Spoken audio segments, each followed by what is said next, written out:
Shalom. Parashá Miketz, la número 9. Miketz significa al final y al cabo. Bereshí está comprendida en Bereshí, Génesis 41, verso 1 hasta el 44, verso 17. La Haftará para esta parashá, hermanos, es Malachim Aleph, Primera de Reyes, capítulo 3, verso 15 hasta el 4:1. En el Brit Hadashah, Lucas, capítulo 4, verso 16 hasta el 19. Marcos, capítulo 13, verso 1 hasta el 14. Hasta el 14:31. Marcos, capítulo 13, verso 1 hasta el 14:31. Y Hechos, capítulo 7, verso 9 hasta el 16. Amén. Para que tomen nota. En Bereshí, capítulo 41, verso 1. Y aconteció que al final de Miketz, 2 años, Faraón tuvo un sueño. Él estaba parado junto al río Nilo. Notes, hermanos. En el estudio de la semana pasada, los hermanos de José se pusieron celosos de él. ¿Recuerdan? Ellos conspiraron contra José porque su padre lo favorecía por encima de sus otros hijos y porque sus sueños proféticos revelaban su propio gran destino. Entonces arrojaron a José a un pozo, ¿recuerdan? Y luego lo vendieron como esclavo mientras servía honorablemente como esclavo José. José fue acusado falsamente y enviado a prisión por un crimen que no cometió. En la lectura de la semana, José finalmente está a punto de llegar al final de sus muchas pruebas y entrar en su gran destino. De hecho, el nombre de la parashá Miketz, que se encuentra en el verso inicial de la lectura de la Torá de esta semana, sugiere esto, ya que esta palabra hebrea significa al final de. Al final de. José es sacado de la oscuridad de un calabozo egipcio para interpretar los extraños sueños del faraón. En solo un día, José es ascendido de prisión a palacio y su vida se transforma repentinamente de la oscuridad a la luz. Así también usted y yo, cuando vinimos a Mashiach, pasamos de tinieblas a la luz, de andar en nuestro propio ego. Invitamos a Mashiach Yeshua a que reine en nosotros, a que deposite su Ruach HaKodesh en nosotros, en usted y en mí, para que Él nos guíe a toda verdad y toda justicia. Amén. En la palabra de esta semana, el Paró tiene 2 sueños proféticos relacionados que le causan una ansiedad interna.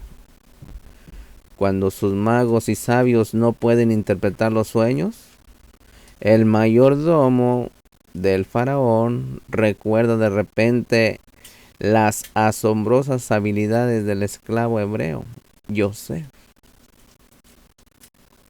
Sí. En Bereshí 41:14 dice, entonces Faraón mandó a llamar a José y lo sacaron deprisa del pozo. Él se rasuró, se cambió de ropas y vino a Faraón. Cambio de estatus. Así también nosotros nos nos cambiamos de estatus, de una vida de tinieblas a una vida de luz, una vida de suciedad a una vida de limpieza. Después de que José se limpia y se pone presentable ante el faraón le dice en Génesis, Bereshit 41:15, Paró dijo a José: tuve un sueño y no hay nadie quien lo pueda interpretar, pero he oído que ha sido dicho acerca de ti que cuando tú oyes un sueño lo puedes interpretar. Yo sé, en un equilibrio perfecto de humildad y valentía, le dice al Paró que no puede interpretar el sueño. ¿Se imagina cómo se quedó Paró? ¿Cómo es posible que esta gente me dice que sí y tú me dices que no? Pero que Elohim puede y lo hará. A pesar de años de dificultades y adversidades, Joseph no ha perdido nada de su emuná, su confianza en Elohim, en el Todopoderoso, en el Shaddai, en el Todo Suficiente. En Bereshit, capítulo 41, verso 16, José respondió a Paró: no soy yo. El Elohim dará a Paró una respuesta que pondrá tu mente en shalom. Así también a usted y a mí, ¿verdad? Cuando el Abba nos da la respuesta de una angustia o una desesperación o algún problema, llega la shalom a nuestros corazones. Solo después de dejar las cosas claras sobre esto, le dice al Paró que los sueños advierten de una temporada de abundancia venidera, seguida de una temporada de hambre y escasez. Hambre y escasez. José, hermanos, es más que un soñador. En Bereshit, capítulo 41, verso 38, Paró dijo a sus oficiales: ¿podemos encontrar algún otro como él? El Ruach de Elohim vive en él. José, hermanos, no solo interpreta el significado de los sueños de Paró, también le da consejos prácticos sobre cómo lidiar con la crisis que se avecina. No es un simple soñador, es un hombre sabio, prudente y práctico. Si se da cuenta, hermanos, por un hombre llegó la salvación en Misraín a todos los pueblos, a toda la tierra. Así también por un hombre que es llamado Yeshua hay salvación en todo aquel que en él cree y que en él confía. ¿Sí? Y así como fue evidente para Paró que Elohim había llenado a José con su ruaj de sabiduría, nuestras vidas también deben de caracterizarse por la sabiduría. No podemos albergar la idea de que José tenía un don especial o unción que no estaba disponible para nosotros. No. La palabra de Elohim, hermanos, nos promete sabiduría si la pedimos, porque la sabiduría sale de la boca del Todopoderoso, del Shaddai, del Todo Suficiente. Mire lo que dice Jacob, Santiago, capítulo 1, verso 5.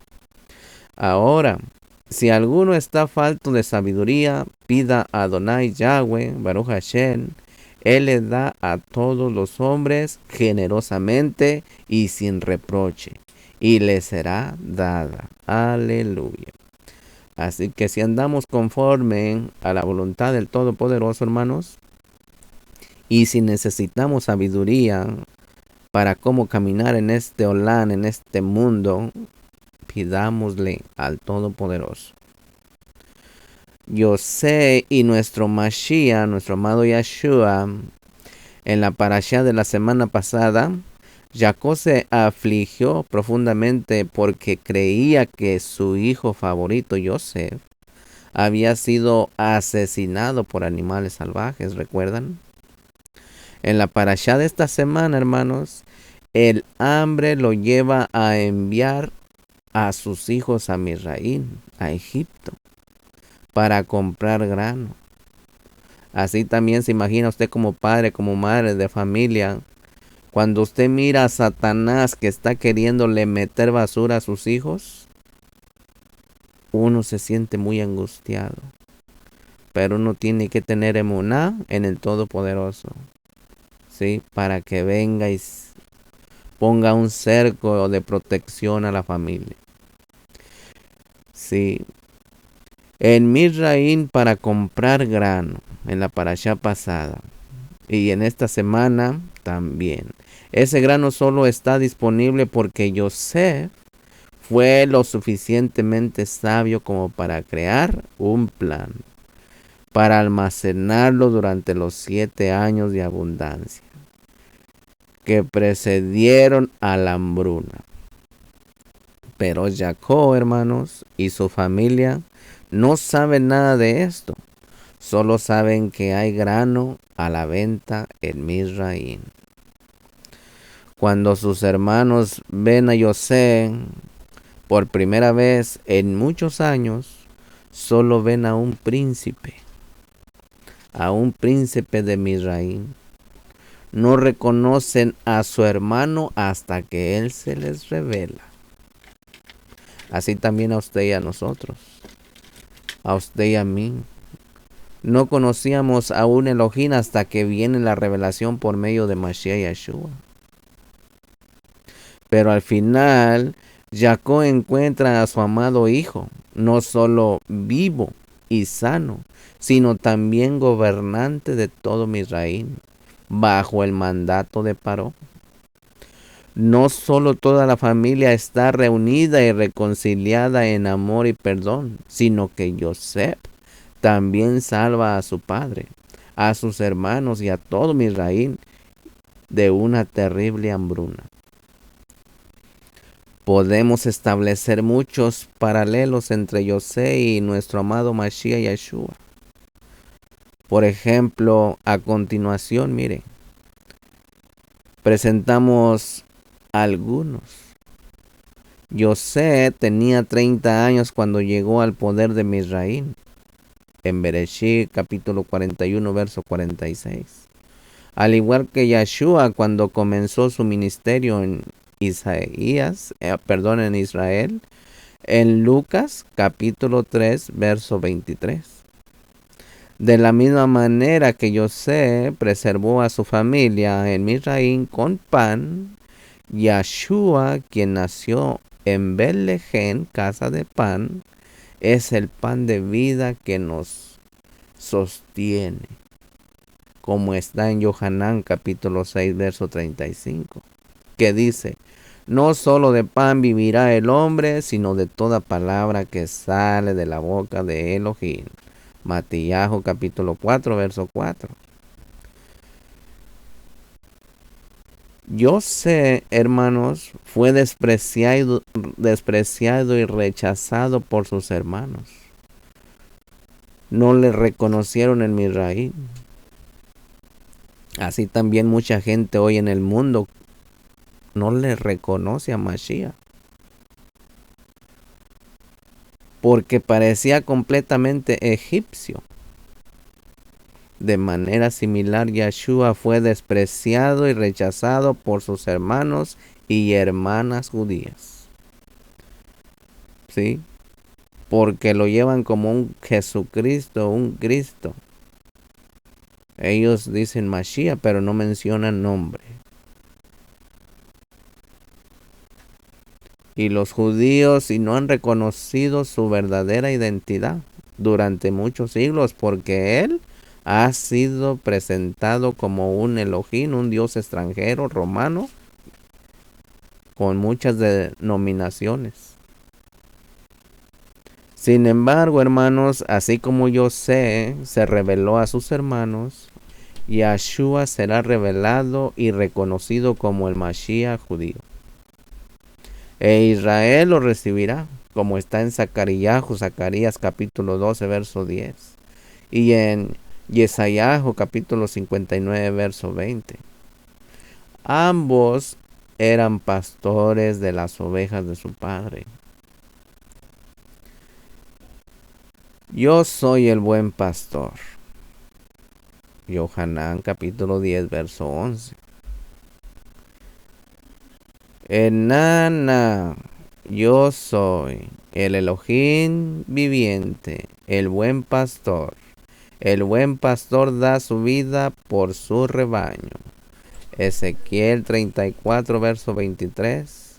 Ezequiel 37, verso 24. Salmo 23. Ambos eran los hijos amados de su padre.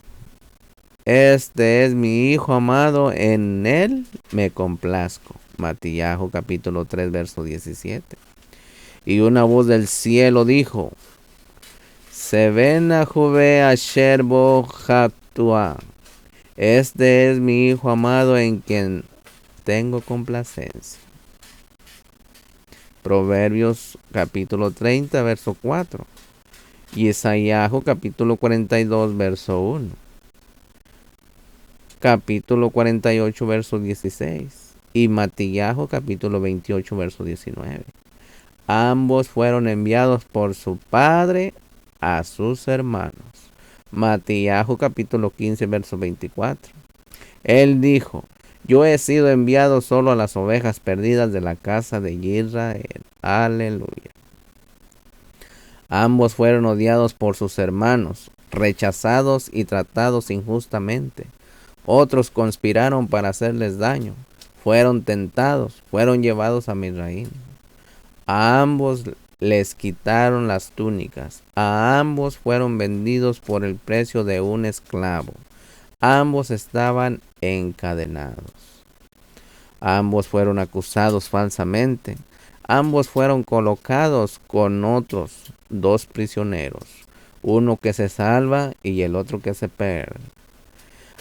Ambos tenían 30 años al inicio de su reconocimiento público.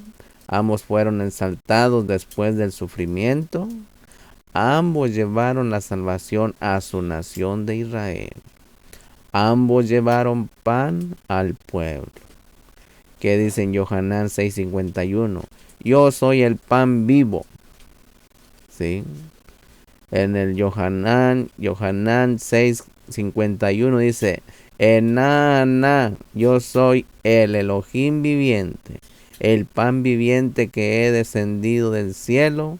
Si alguno come este pan, vivirá por la eternidad. Y el pan que yo daré es mi cuerpo, el cual daré por la vida del mundo. La palabra, hermanos, la palabra es la que da vida. Ambos perdonaron a quienes les hicieron daño. Padre, perdónalos. Lucas 23:34. Gilel 23:34. Yahshua dijo: Padre, perdónalos porque no saben lo que hacen. Y se repartieron sus vestidos, echaron suertes. También el Salmo, Tejilín, capítulo 22, verso 18, y Matillahu 27, verso 35. Los que los hombres les hicieron, Elohim lo convirtió en bien, incluso en la salvación de muchas personas. Ambos fueron considerados muertos, pero luego se descubrió que estaban vivos. Yahshua HaMashiach vive. Sus hermanos prometieron no inclinarse nunca ante ellos, pero finalmente lo hicieron. Al principio sus hermanos no lo reconocieron, pero luego llegaron a comprender quiénes eran. Estos dos últimos puntos, hermanos, especialmente pueden considerarse bajo una luz profética. Nos dan mucha esperanza de lo que sucederá entre Yahshua y sus hermanos. El pueblo judío, así como los hermanos de José, se burlaron de él y juraron que nunca se inclinarían ante él. Así también los hermanos judíos de Yeshua se niegan a inclinarse ante Yeshua. La idea es que Yeshua podría ser realmente Mashiach prometido. Es, para la mayoría de los judíos, una nación absurda. Se ríen y se burlan de nuestra emuná. Sin embargo, un día toda rodilla se doblará y toda lengua confesará que Yeshua es Adonai Yahweh, Baruch Hashem. El origen de Hanukkah en la Torah también, hermanos. Primero que nada debemos saber que Hanukkah significa en hebreo dedicación. De hecho, esta palabra se usa aquí para designar el hecho de dedicar el altar del Mishkan de Yahweh, Baruch Hashem, nuestro Elohim, frente a su casa Kadosh. La dedicación, que es Hanukkah, es por tanto una purificación de altar que lo inaugura para que pueda recibir las ofrendas para Yahweh, Baruch Hashem. Ahora vemos que los pasajes de la Torah que nos hablan de Hanukkah instituido bajo el mando de Elohim es dedicación. Como está en Números Bamidbar, capítulo 7, verso 10. Los príncipes trajeron la ofrenda para dedicar. Ahí está. Dedicar es Hanukkah. El altar, el día que fue ungido, los príncipes trajeron su ofrenda ante el altar. Bamidbar 7:11. Adonai Yahweh Baruch Hashem dijo a Moshe: ellos presentarán sus ofrendas para dedicar. Ahí está. Dedicar es Hanukkah. El altar. Cada jefe en su propio día. No más que la gente todo lo sataniza. ¿Sí? Por eso es muy importante aprender el hebreo. Porque así nos damos cuenta dónde está la palabra Hanukkah, que a otros les parece diabólica. En Números Bamidbar 7:84 dice: esta fue la ofrenda para dedicar, otra vez, Hanukkah, el altar de lo cual fue dada por los príncipes de Israel, en el día de su nación, 12 platos de plata, 12 jofainas de plata y 12 sartenes de oro. Números Bamidbar 7:88. Los animales de cría para el sacrificio de ofrendas de Shalom eran 24 bueyes, 60 carneros, 60 machos cabríos y 60 corderos en su primer año. Esta fue la ofrenda para dedicar Hanukkah, el altar después de que había sido ungido. Aleluya. Entonces vemos que Hanukkah es una ordenanza de la Torah con respecto al altar del Mishkan. Donde no hay ordenanza, es una conmemoración de estas dedicatorias de los días fijados en el año. La dedicación Hanukkah del altar es de hecho parte del mandamiento de la Torah. Y esto fue lo que hicieron Judas Macabeos y sus hermanos cuando recuperaron el Mishkan, el templo profanado. Dedicaron el altar del templo para purificarlo. Luego instruyeron estos días de victoria en conmemoración anual para que la gente no olvidara que en esos días Elohim les dio la victoria. ¿Hay algo de malo en conmemorar la dedicación que tuvo lugar bajo los macabeos? Es una pregunta y analícela muy bien y investigue. Por supuesto que no, porque esta fiesta celebra la lucha del eterno Yahweh contra las fiestas paganas y el hecho de que Elohim dio la victoria total al pueblo judío en ese momento. Salomón hizo la dedicación Hanukkah del altar, al igual que Esdras, como vemos a continuación en Esdras capítulo 6, verso 15 al 18. Mire lo que dice. Los hijos de Israel, los Kohanín, los Levín y el resto de los del cautiverio alegremente dedicaron Hanukkah, esta casa a Adonai Yahweh Baruch Hashem. En la dedicación Hanukkah de esta casa de Adonai Yahweh Baruch Hashem, ellos ofrecieron 100 becerros, 200 carneros, 400 ovejas, y como ofrenda por el pecado por todo Israel, 12 cabritos, correspondiente al número de las tribus de Israel. El 18. Entonces ellos instalaron a los Kohanim en sus divisiones y a los Levín en sus órdenes para el servicio de Adonai Yahweh en Jerusalén, como está escrito en el libro de Moshe. Y los macabeos luego hicieron lo mismo. Tenga en cuenta, hermanos, en cuenta este punto importante que se cita sobre Hanukkah en la Besorá de Yohanan, Juan capítulo 10, versos 22 y 23. Dice: entonces llegó la fiesta de Hanukkah en Jerusalén y era invierno. Yeshua estaba caminando por el atrio del templo en el pórtico de Salomón. Tenga en cuenta, hermano, que Hanukkah contrasta con la conmemoración navideña pagana del 25 de diciembre, del cumpleaños del dios falso Zeus. Se trata de una celebración con un alto contenido simbólico del combate espiritual que debemos realizar. Cuando se ungió el altar, los líderes trajeron sus ofrendas para su dedicación y las presentaron ante el altar. Números capítulo 7, verso 10. La palabra hebrea Hanukkah, que significa dedicación, está relacionada con el Hinuk, que significa educación. Ambas palabras se derivan de la raíz Chet Nut Kaf, ¿sí? Hep Nut Kaf, que significa dedicar, inaugurar o iniciar.